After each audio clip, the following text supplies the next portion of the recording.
नमस्कार।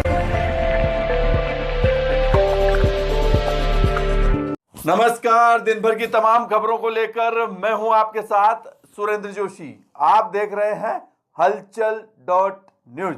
बुलेटिन की शुरुआत करें उससे पहले देखिए आज की हेडलाइंस। लॉकडाउन के तीसरे चरण में पहले दिन आवश्यक वस्तुओं के साथ खुली शराब की दुकानें। बाजार में अनावश्यक आवाजाही रोकने के लिए दोपहर तक पुलिस ने बरती सख्ती। मूसलाधार बारिश ने बढ़ाई किसानों की परेशानी। समर्थन मूल्य पर सरसों व चना बेचने पहुंचे किसान हुए परेशान। खरीद केंद्र को ब्यावर रोड से कृषि उपज मंडी में स्थानांतरित करने की उठाई मांग। पिपलाज गांव में मानव कंकाल मिलने से फैली जोरदार सनसनी। सावर पुलिस ने मौके पर पहुंचकर बरामद किया नर कंकाल। और अब खबरें विस्तार से। आगामी 17 मई तक लागू लॉकडाउन 3 के पहले दिन सोमवार को केकड़ी शहर में आवश्यक वस्तुओं की दुकानों के अलावा शराब की दुकानें भी खुली, जिन पर बड़ी संख्या में लोग शराब लेने पहुंचे। इनके अलावा कृषि यंत्र, मोबाइल एवं स्टेशनरी की दुकानें भी खुलने से शहर में लोगों की आवाजाही बनी रही। हालांकि शराब की दुकानों को छोड़कर अन्य सभी दुकानें दोपहर 1 बजे पूरी तरह से बंद हो गई, जिससे बाजार फिर से सुनसान हो गए। सोमवार को चिकित्सा एवं स्वास्थ्य विभाग द्वारा ग्रामीण क्षेत्रों में 67 नए लोगों को होम आइसोलेट किया गया। चिकित्सा विभाग के ब्लॉक कोऑर्डिनेटर श्यामू रस्तोगी ने बताया कि ग्रामीण क्षेत्रों में होम आइसोलेट लोगों की संख्या 3,355 हो गई है। बढ़ते अगली खबर की ओर। शहर में सोमवार को दोपहर बाद मौसम का मिजाज बदलने से कुछ देर तक तेज हवाएं चली तथा बाद में बारिश का दौर शुरू हो गया, जो करीब 20-25 मिनट तक लगातार जारी रहा। इस दौरान तेज हवाओं के साथ बारिश होने से खास तौर पर उन किसानों को काफ़ी परेशानियों का सामना करना पड़ा जो यहां ब्यावर रोड पर स्थित क्रय विक्रय सहकारी समिति के गोदाम पर बनाए गए खरीद केंद्र पर समर्थन मूल्य पर चना व सरसों बेचने के लिए पहुंचे थे। बारिश का दौर अचानक तेज हो जाने के कारण किसानों को अपनी बोरियों को ढकने के लिए आनन फानन में तिरपाल आदि की व्यवस्था करनी पड़ी।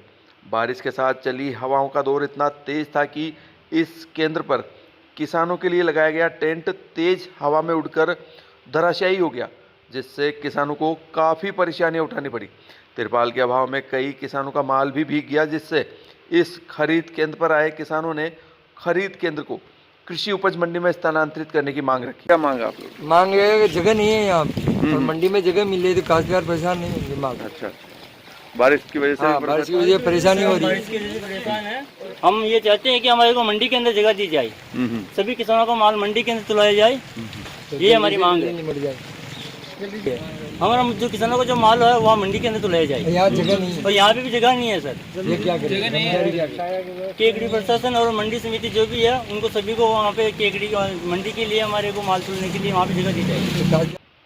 किसानों का कहना था कि इस वर्ष ब्यावर रोड पर स्थित क्रय विक्रय सहकारी समिति के गोदाम पर जो खरीद केंद्र बनाया गया है वहां पर स्थान का काफ़ी अभाव है, जिसके कारण किसानों को न केवल ट्रैक्टर आदि खड़े करने में वरन प्रचंड गर्मी और बारिश में अपना सिर छुपाने जितना भी स्थान नहीं मिल पा रहा है।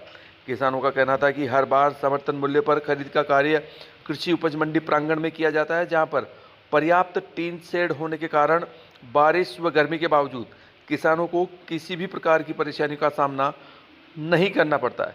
लिहाजा इस खरीद केंद्र को भी कृषि उपज मंडी परिसर में ही स्थानांतरित किया जाना चाहिए, जिससे किसानों को पर्याप्त सुविधा मिल सके।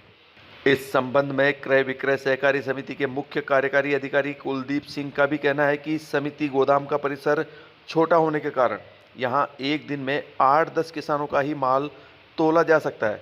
ऐसे में इस स्थान पर 3 महीने में 5,500 किसानों का माल तोलना भी संभव नहीं है। साथ ही ये गोदाम चारों ओर से कवर्ड होने के कारण चना व सरसों की तुलाई के दौरान इसमें सफोकेशन भी बना रहता है। हम आपको बता दें कि सोमवार को बारिश के बाद किसानों को हुई असुविधा के मद्देनज़र स्थानीय प्रशासन ने खरीद केंद्र को कृषि उपज मंडी में स्थानांतरित करने की कवायद शुरू कर दी है। इस संबंध में उपखंड अधिकारी सुरेंद्र सिंह राजपुरोहित द्वारा कृषि उपज मंडी समिति के सचिव उमेश कुमार शर्मा को आवश्यक दिशा निर्देश भी दिए गए हैं। अभी हमारे पास यहाँ पर जगह की कमी है और जो 3 महीने के अंदर टोटल हमें तुलाई करनी है वो लगभग 5,500 किसानों की करनी है।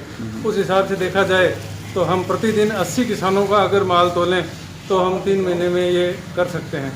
लेकिन हमारी क्षमता को देखते हुए ये संभव नहीं है, क्योंकि परिसर छोटा है, जगह छोटी है। इस कारण से हम प्रतिदिन 8 या 10 किसानों का माल ही तोल पा रहे हैं। और बारिश में भी यहाँ पर कोई पर्याप्त जगह नहीं है।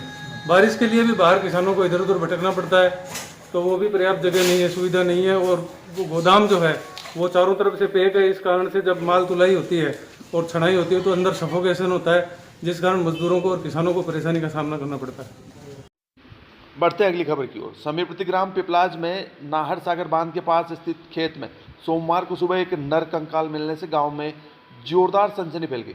हम आपको बता दें कि सोमवार को सुबह खेत में जानवर चराते समय कुछ बच्चों को गांव के रामलाल कुमावत के खेत में कोई खोपड़ी नुमा वस्तु नजर आई। पास में जाकर देखने पर यह कोई मानव कंकाल नजर आया। इसका पता चलते ही मौके पर कई ग्रामीणों की भीड़ एकत्रित हो गई। बाद में सूचना मिलते ही सावर थाना प्रभारी मुनीर खान भी पुलिस कर्मियों के साथ मौके पर पहुंचे, जिन्होंने ग्रामीणों व पुलिस कर्मियों के सहयोग से कंकाल को बरामद किया।